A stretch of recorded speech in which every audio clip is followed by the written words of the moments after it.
So the GoPro 10 is upon us, and all the tiny little Dorito-handed Mountain Dew drinking skateboarders have asked their mothers for gifts, early Christmas presents if we will, and we're all pouncing on it. It seems that GoPro has fixed some of the reliability. I'm not seeing a lot of, oh man, it still freezes, what the hell? I think they fixed it. The touch screen's no longer laggy. We might have something that actually works, and all the spec increase, but have we overlooked something? We have. All I want is the perfect camera. All I want is the perfect camera. Now, if the GoPro is now reliable, that was their main downside. If it is and they fixed it, you got yourself an exciting little vlogging rig. Little media mod on there. You got a bunch of slow-mo options. No 480p. They're not capable. The next version will add it and then reintroduce the glitching and freezing, but till then, fantastic little thing. I like to think that this thing you've never heard of in your life is better. It's not, but it is more reliable, and you have heard of it many times. I just put a Nikon cap on and fooled you. Let's take a closer look at this thing. Oh, little DJI Osmo Action, how could you hide behind the little cage? Oh, you're in a cage? Wow, that's the shakiest footage I've ever produced on the channel. Oh my god, nobody can see a damn detail in the whole thing. There's a Nikon cap on it, by the way. When you remove the cap, you notice that there's a black pro mist filter on there. It's not dust, it's love. That's love dust. Just a little side rant here. These little lights, if you're doing like product photography, SmallRig sent me these things. They're fantastic. They make it fun. I want to take photos of little items now. You could get a little 3-point lighting system. That's hilarious. They have the little diffusers on them. Oh my god, they change in brightness. That's all they do. Or off. I'm impressed. And it comes with this little kit. Like, it has so many little add-ons, like little barn doors. These are barn doors if you want to direct the light better. They got a little honeycomb grid system, and then a bunch of like different colored things you can put in front, green, red. I love these things. And little hot shoe mounts, so you could put them on your camera to vlog with. But that's a fantastic little light kit. Thank you, SmallRig, for sending it out. Links will be down below, of course. Wow, impressed. Did you think it was the Nikon key mission? That little failure thing? I bet you it's fantastic. I want to get one. I'm going to get one. I'm going to buy it through your affiliate links. So I'll be honest with you. If the GoPro 10 is now reliable, it crushes this thing in every way known to man. It's irrelevant as we speak, but it's so much cheaper. I've seen it for $150 American, whereas GoPro's like $5. I don't even want to know the Canadian price. Boom. GoPro with the media mod in Canada versus what I paid to get this with the tiny little media mod. That's the media mod of our hearts. That's all you need here, Sonova. So let me break down the components that make this so exciting. So we got the SmallRig cage that has a 52mm filter thread on it. That's what sold me. I'm not a fan of making my camera heavier to protect it with molten lava metal that weighs more than my grandmother did after baking my birthday cake.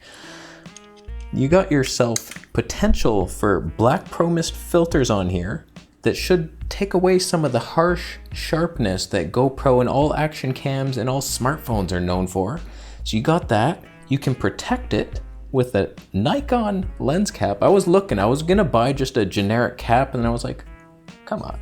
And then I was looking through, there was Canon, I was like, let's go with Nikon. I don't own anything of Nikon. And I was like, you know what? I was gonna get a Pentax one, but they were overpriced. It was like $18 or something. Pentax, grow up. Grow up. So we got a black pro mist filter on here. You can remove that thing if you want, but I love that you can now put a lens cap on it. So it's pocketable. There's nothing, and it sticks out a bit from the back for the screen to be protected and somewhat from smudging up against your sandwiches. And it fits the Sonova mic jack. It's grooved in there. It's designed. They knew it. SmallRig, you've thought of everything. We got a hot shoe here, a hot shoe there. You can mount it with a regular tripod thing, or it has a little GoPro thing that you can screw on for GoPro mounts. What haven't they thought of? And it's not too hard to get out. If you ever need, can I change the battery? Here's the deal breaker. Is it? Oh my God, you can change it. Wow, you would have to take that tripod off, but I thought I might have to unscrew it. Now, some obvious and immediate downsides is it does block part of the screen, so that's tough on you, especially if you're this side of your rule of thirdings.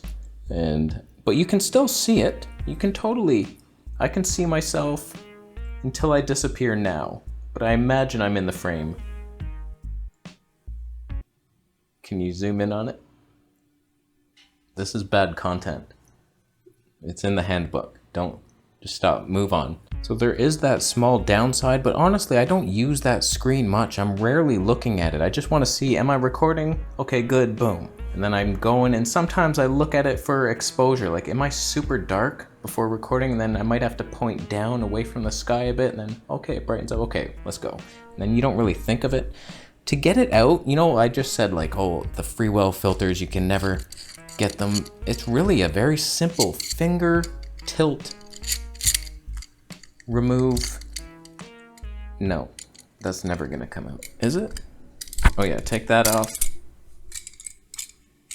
Then it's not so bad. Then you change your filter.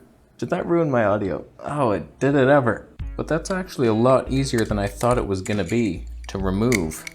And then you just finger tighten your way back in there. And last thing before we go outside and I show you the mediocre video quality, due to this filter, I'm waiting for a glimmer glass 1 strength filter. It's coming, but this is the K&F concept one. It's a bit rough.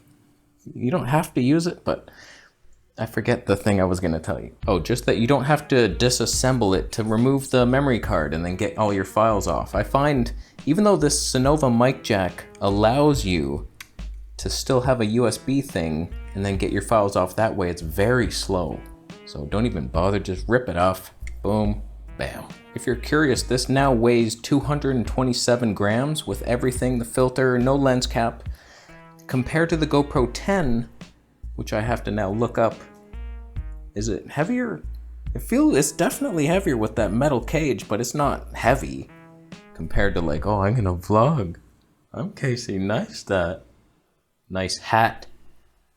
Let's go outside. Now I know what you're thinking. Camera conspiracies, this looks like garbage. And there's even a garbage truck symbolizing it in the background. You're wrong.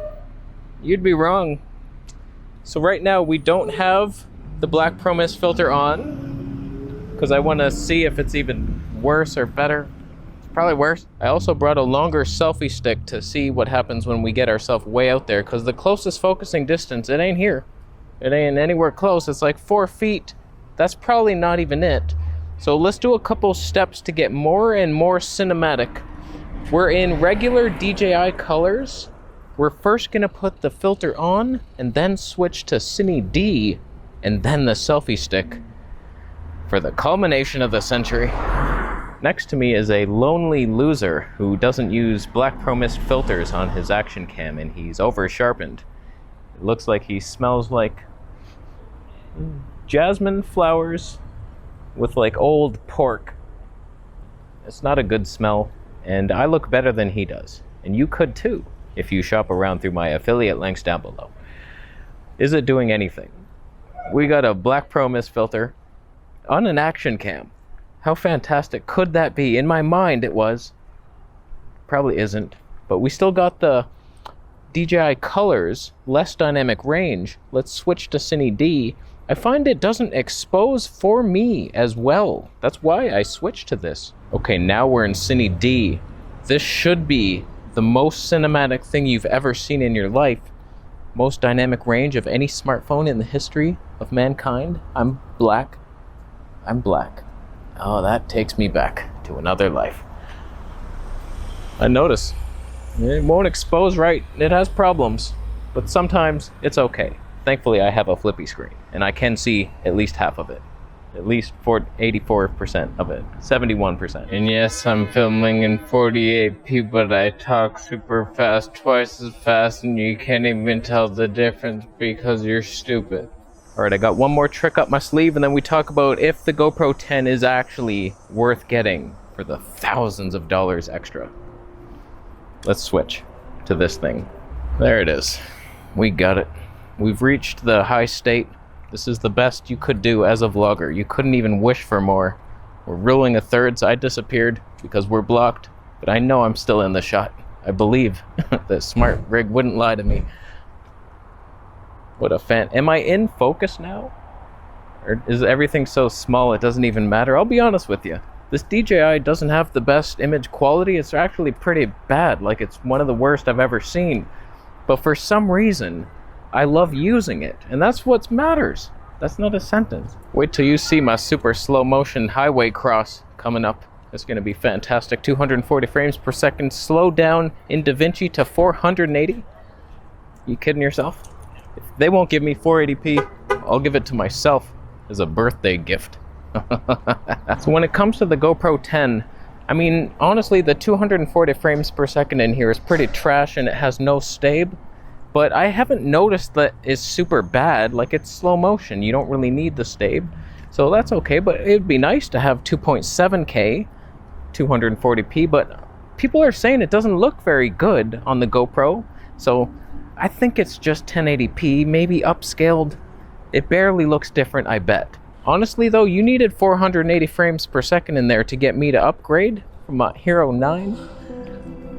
These are crazy. Wow. I'm still here. Oh, it touched me.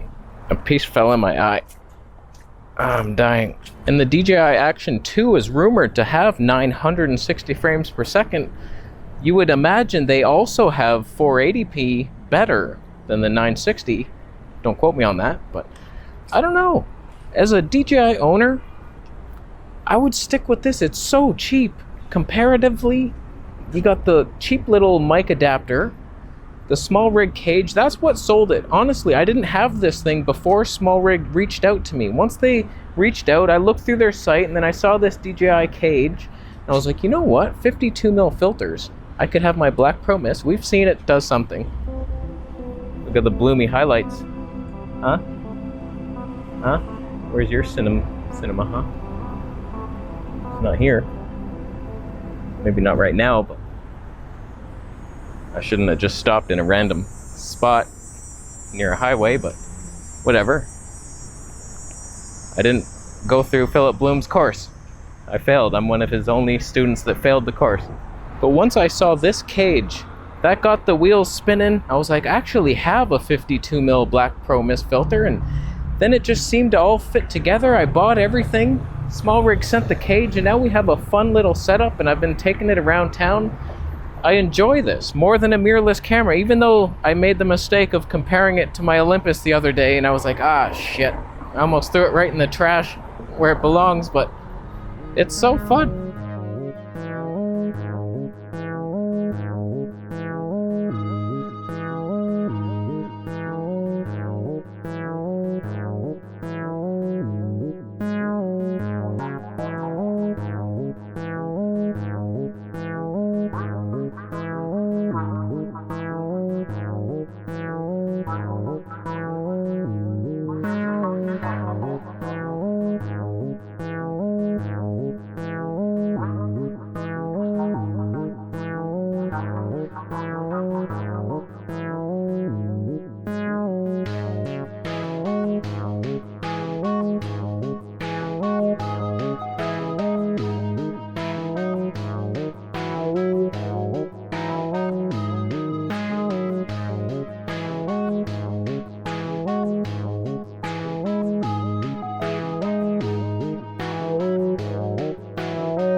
Cinema was ours. The cinema was ours. So we're in 24p now, just to finish off the video, to see if it was sharper than 48p for some reason. I've been using that since the beginning. Maybe that's the problem. Looks like trash, but whatever. It's a fun camera. I think I'd rather have the GoPro if I'm being honest with you, but I don't know of a way to get the 52mm filters on there. So you'll have to wait for a SmallRig cage for the GoPro 10 with this kind of thing, and then that could be months. Could be months. I thought that was a car. There's nothing. I tilted it. And I also took the de-warp off, so it should be even wider but fish-like. And that could be good or bad. But yeah, 4K 120p would be nice, but I like the super slower and worse looking. It has to be dramatic. So I already have 120p in here. I never use it. I always go to the worst looking 240 frames. I don't know. It's so much cheaper and lighter and better. Although I can't wait to see what the DJI Action 2 has. That could be fun, because DJI just works. We know for sure it works. I haven't had any glitches. I've heard of other people having glitches, and we're dark as shit now. This is a problem, but it'll pass in about 45 seconds.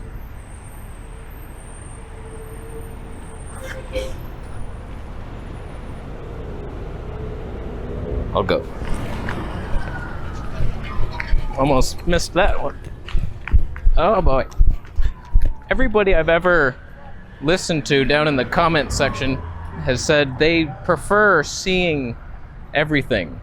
So like, you want to be super cinematic with your mirrorless blur in the background. No one appreciates it.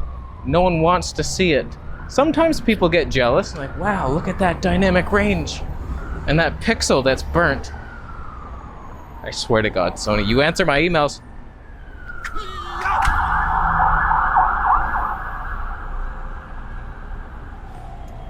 I'm gonna leave. So DJI is a good purchase. Thank you, SmallRig, for sending this to complete it. I'll let you know when I get the glimmer glass filter, which should be less ridiculous than this one. Same type of effect, but subdued, more modest. Should be the ultimate rig, especially out here. Or was that stupid too? It probably was. It's too... I suck at my job. Subscribe. You're not going to.